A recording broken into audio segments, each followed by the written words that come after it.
Hello, this video is a special for 50,000 subscribers, and I just want to say thanks for every single one of you for this such a big milestone. I decided to make a special video which took months of editing and recording.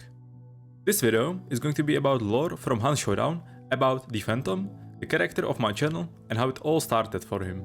Hopefully you'll enjoy this cinematic storytelling video. At the start, Azmat will quickly introduce you to the Hunt lore, and later, Player will start the Phantom lore. Check them out on their YouTube channels for more amazing lore videos. And now, enjoy the video, The Story of the Phantom.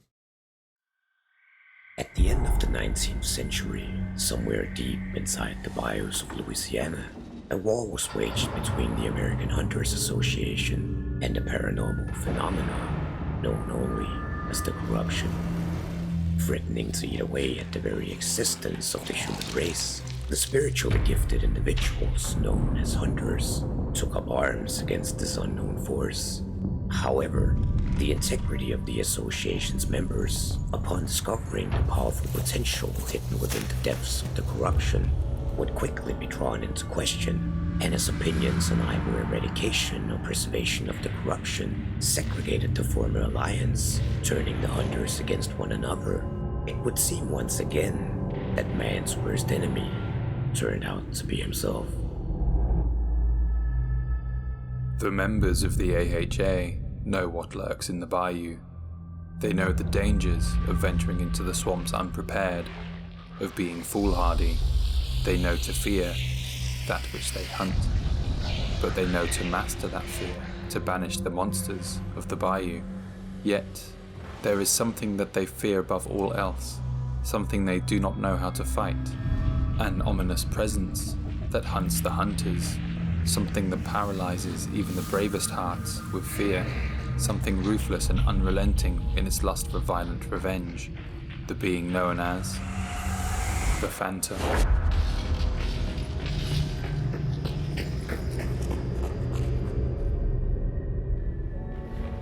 Gus LaRue always had a flair for the theatrical and a predilection for violence, both of which would serve him well even before he joined the American Hunters Association. Before he became known as the Phantom, Gus LaRue was a well-educated and successful lawyer. Despite the growing contempt for his father, he maintained a position in society many were envious of. However, losing the internal struggle with his inner demon created a burning need for vengeance, which would set Gus LaRue on a course of death and destruction that would forever change him and alter the growing conflict with the sculptor. His conflict with Lynch would set him on the path of the damned, a path that would transform LaRue into one of the most infamous members of the American Hunters Association. The details of the event that scarred Gus LaRue are vague and reports conflict. However, we know he lost one of his forearms and his face was severely scarred. Rumors suggest that his father was responsible. Someone with less willpower may have given in to despair, for surely such injuries would spell death during the 1890s, but Gus LaRue was fueled by rage and an insatiable lust for revenge. His acts of vengeance were so chilling that the local newspapers reported a horrifying, supernatural phantom or spectre stalking the streets and alleyways of the French Quarter. The main target for LaRue's revenge was his own father. While a rushed act of violence would get the job done, Gus's penchant for the theatrical saw him implement a cold and calculated assassination. Believing it to be a sort of poetic justice, Gus LaRue stole his father's Winfield with the intention of murdering him with his own weapon. Having it altered to be a size he could manage with a single arm and hidden in the sleeve of his coat, he stalked through the French Quarter towards the theater.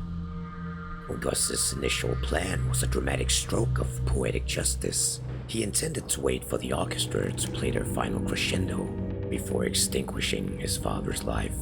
However, confronted with his father's presence, Gus's plan was easily forgotten as the lust for blood and vengeance overcame him. Unable to contain himself, he fired a single bullet, and his father died while the orchestra was still tuning their instruments. In many cultures, Patricide would damn a soul to eternal torment, and Gus LaRue was no exception, though a different kind of devil was coming to claim the debt he owed.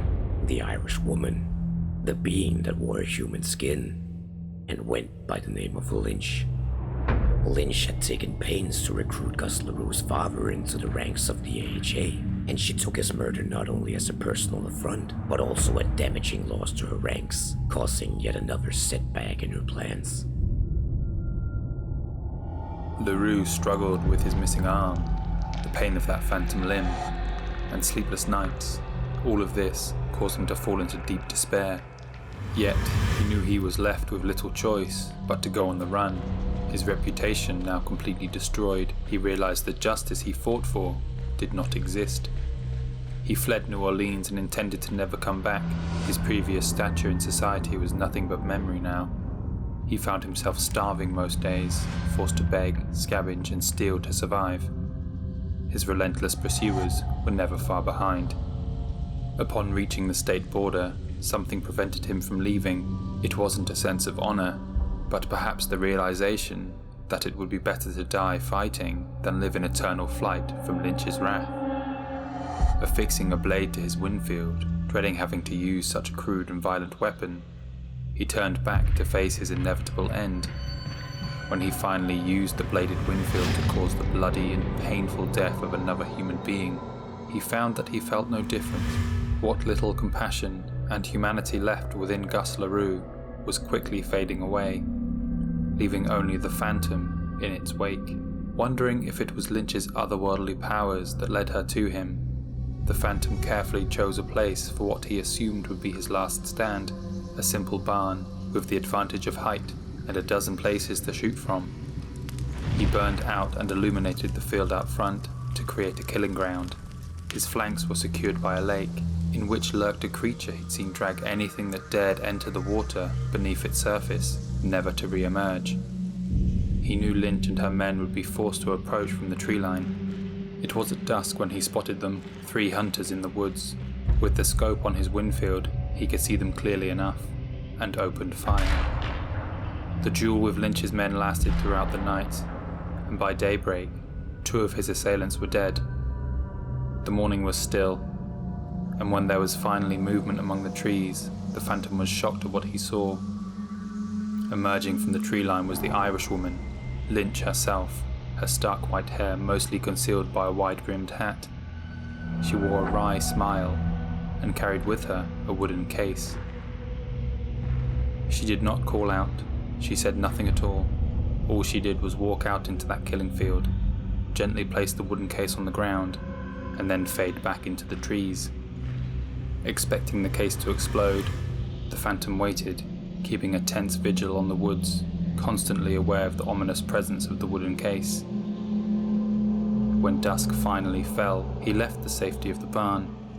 Shrouded in darkness, he crept towards the case. It was engraved with the letters AHA, and lighter than he expected. He opened the box. Inside he found a letter. It read, "After the efforts we had gone to secure him, the death of your father was most inconvenient for us. But revenge would be an overcommitment of our limited resources. Instead, we offer you a token of peace, in the hopes it will better help you settle your debt. Now you may find yourself in ours. Regards, L." Alongside the letter was a prosthetic arm of exquisite craftsmanship. Engraved in tiny letters was the word Phantom.